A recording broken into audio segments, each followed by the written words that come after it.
Hi everyone and welcome back to my channel. Thank you so much for joining me today. Today we're going to do a video on a new product that I've never used, and since it's brand new to me, I thought I would share it with you guys on camera, my experience and what I think of it. So I have used this product line a lot. It is one of my top product lines that I use in the shop all of the time, but up until now I haven't tried this particular product and wanted to do that. So what am I talking about? I am talking about the General Finishes Enduro Poly. So what is that exactly? It is a paint and a poly in one. So it does come in just the gallon size from most places. I don't believe you can get it in the quart size, and I know for sure they don't sell it in the pint size, but for certain colors, I'm definitely gonna be using plenty. So the gallon, not a big deal. It is a more expensive product than just a paint. And the reason why is because it's a paint and poly in one. So this color is white. You can get it tinted by different retailers or wholesalers that carry this to any color you want. So that's the really cool part, is I can dial up my representative and say, I want a gallon of Enduro Poly, but I want it in a Sherwin-Williams, blue moon, let's just say. I don't know if that's a color, but they will mix it for you. As long as you have that paint code, and it can be any paint code, they'll mix it for you. So that is really, really cool. Now, today I'm going to be painting a white piece. This is basically like Snow White in their milk paint line. And there's always, always, always the question, if I want to top coat my white, is it going to yellow it? They put a warning label on their milk paint that says, do not top coat this Snow White milk paint, as it will have a tendency to yellow. That's with a lot, almost all white paints. You can experience that. Now, there are non-yellowing top coats out there on the market. I have tried a few. The problem is it may not yellow right away. Some do. It may yellow over time, because white yellows naturally over time, and then when we top coat it, it has a tendency to even yellow more. So we don't want that to happen. So this product is a great, great product for that particular purpose. So today I'm painting a piece in Snow White. I do want to seal it. I try to seal almost every one of my projects because I want to make sure that they have the most durability and longevity out of the piece. So anyway, the other thing about this is it is a spray only product. So for those of you that don't have a sprayer, I know it's a little bit of a bummer, but for those of you that do, you may love this product. They do make a product that is similar, and it's called brushable white enamel. I have never used it. I have heard wonderful things about it, but it's a very similar product, but it's a brushable product. So there's that. Anyway, we're gonna go ahead and dive in and get started on painting a piece in this, and we'll see how it goes. After I paint the piece, I'll let you know what I think. Now, the key to this is, one of the other reasons that this is a very popular paint is it's got great coverage, and supposedly it's like 2 to 3 coats and you are done. I mean, it dries fast to the touch, and it dries very quickly in between coats. It dries hard as a rock, no top coat needed. So all those things sound great, right? All right, let's go ahead and dive in. All right, you guys, so we're gonna go ahead and spray this piece that's right next to me. It is a tall boy dresser, and I mentioned in the intro that I was gonna go ahead and be using the white poly today. Well, the other day I was going to go ahead and video the process of using the white poly, and I was just having a horrible day, and no matter what I did, it just wasn't working, and videoing was going to be the last thing I was going to do. So I went ahead with that project. It had nothing to do with the product that I was using that was making me have a bad day. It was just one of those days. So I thought, I'm gonna go ahead. I have another project where I wanna use the Enduro Poly, and we're gonna do it. So it's black Enduro Poly, which is essentially, it is exactly the same product, it's just different color. So I have sprayed this, as I mentioned, one other time. Absolutely loved it. Just didn't have the opportunity to show you guys, so I'm gonna show you today, okay?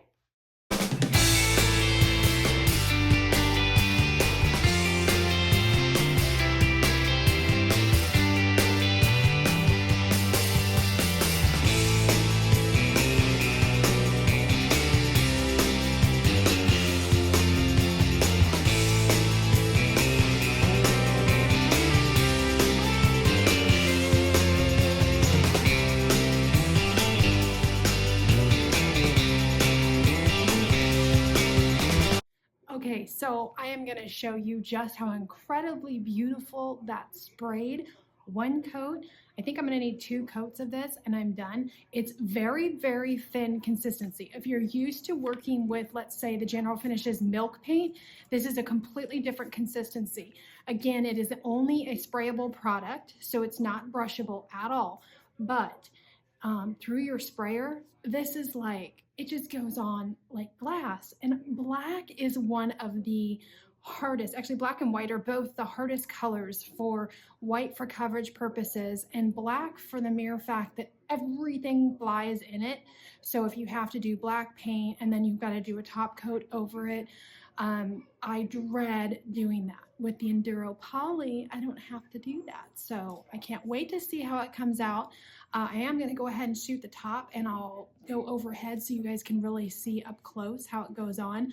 But I mean, this is going to be like moments and it's got 1 coat on it and it goes on so well. So I am extremely impressed with this Enduro product.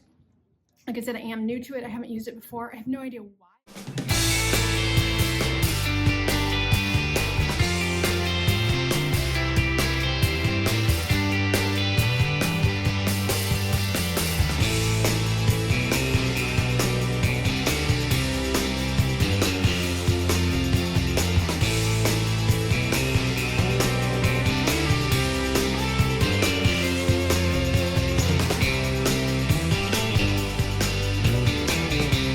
In case you're wondering, how did I prep this piece to make sure that I had good adhesion? What I always do is use the Crud Cutter cleaner. I go ahead and do that first, and then I went ahead after the Crud Cutter and I used a sanding pad, and it's just a coarse grit sanding pad to go ahead and scuff it up. This surface was just a tad bit shiny. It's in absolutely excellent condition. I had to do no repairs to it whatsoever, but I wanted to scuff it a little bit. I didn't have any Scotch-Brite pads, so I happened to use one of my sanding pads in a coarse, and it's not that coarse, but it just gives it that little bit for that paint to go ahead and go onto. Now you saw how I sprayed that top. When you're spraying, the key is to overlap. That way you don't get any of those dry areas or spots in between. So you see how easy that went on and how quick that is. It is so fun to spray this stuff. All right, I'm gonna show you an up close once it dries, first coat, and then we'll move on to the second coat. All right, one question I get asked all the time is how do I avoid getting overspray, which I do avoid it, on the inside when I've got the cabinet open like this? Well, there is a simple trick to that. It's called a painter's edge. I use this all the time. It's super simple. All you have to do is just place it up here like this, line it up so that you know you're on that edge, and go to town. So that's how I'm getting a crazy ton of light reflection in here. So I'm trying to get the best angle I can. This is the top, and just so you guys can see, the coverage is really good. I'm going to show you here so you guys can really see. I mean, that's 1 coat and that is awesome. Okay, so I'm going to show you also, because this is real life and this is what happens even to people who've been doing this a long time. Ah, you see that? That was runs. So I ended up wiping a little tiny bit of it off, and now I have to sand that. So it can happen. And this product especially, because it's super thin. So I went a little too heavy and I have to sand that back a little bit. So that is it though. Look at that coverage, you guys. That's awesome. All right, let's go ahead and do the second coat. Okay, guys, I have not cleaned up shop yet, so please excuse the mess on each of the sides there, but I want to show you while it's still sitting, it's all dry. That is 3 coats.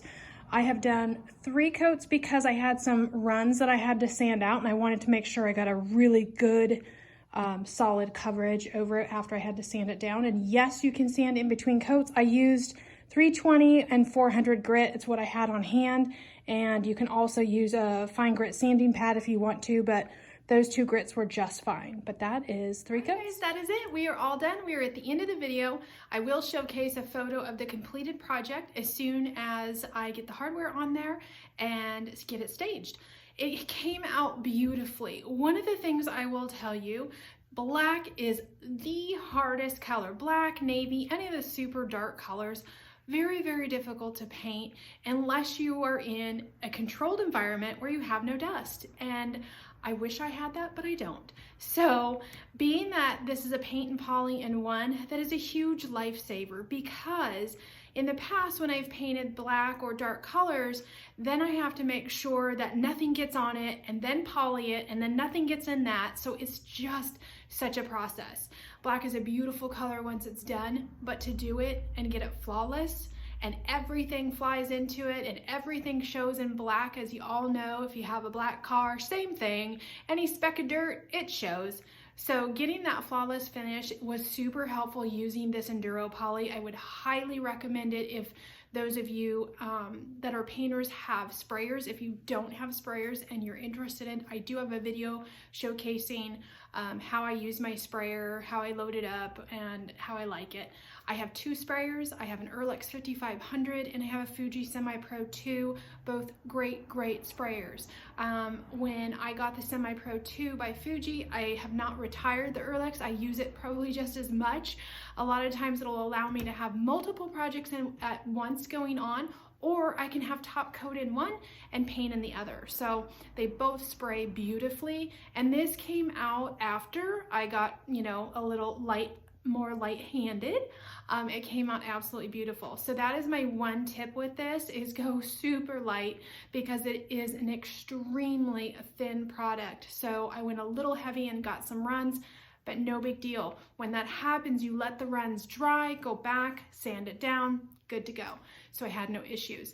I probably could have gotten away with 2 coats, but I went with 3 just to give it one more, make sure I didn't miss anything, and you know, had no dry spots. So all in all, this product is fabulous. So you can get this tinted. I think I mentioned that in my opening segment, is that you can get this Enduro poly tinted to any color you want. So that is like super fantastic.